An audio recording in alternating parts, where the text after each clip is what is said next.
Servus, skupina. Určite si už mnohí hovoríte, kde sú naše obľúbené videá. Rýchle, krátke, efektívne, informačné, vtipné. Kde je Maťo? Čo robí? Žije? Nebojte sa. Som tu, žijem, rád vás vidím, alebo teda si predstavujem, že vás vidím. A v prvom rade by som vám chcel popriať všetko dobré v novom roku.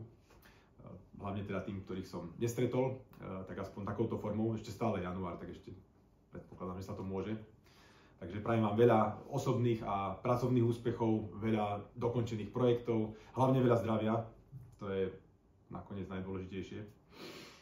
No a k aktualitám, nebojte sa, nejedná sa o žiadne zmeny v Office týme, ako to bolo v minulosti, že sme to tam rôzne obmieniali. Office team funguje perfektne, sme spokojní, všetko ide ako má.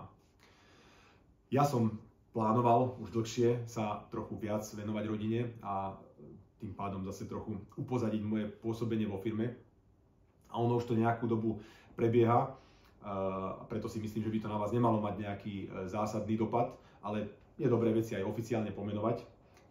Tu za mnou vidíte nejaký taký nástrel rozdelenia zodpovedností. Už som to, ja neviem, možno pred 2 rokmi sme niečo podobné, som to zdieľal, aj toto vám nazdieľam, aby ste si to mohli prečítať a naštudovať a kto chcete.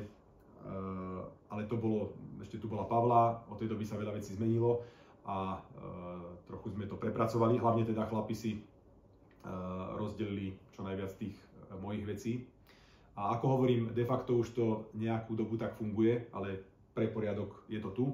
Takže Štepán Krivánek vedie Office a projekty, plánovanie, sales, travel a veci s tým spojené. A celú technickú časť firmy bude viesť Štepán Drha, aj keď ešte zo začiatku popri tom bude aj tým lídrovať v Kaltenbachu. A Mišo Sipták bude viesť interný vývoj, ktorého by malo pribudnúť a zobral si oblasť náboru, zaškolovania, onboardingu, alebo teda pomoci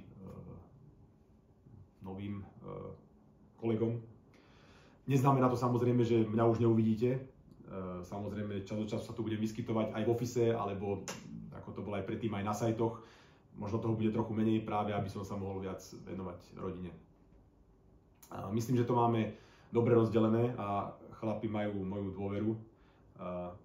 Ako hovorím, nejako zásadne sa to pre vás nezmení, ale buďte trošku zhovievaví, ako vždycky u nás tie veci sú také tekuté a musí si to trošku sadnúť a prispôsobiť sa, ale myslím, že to je na dobrej ceste. Takže toľko. Majte sa, držte sa, všetko dobré.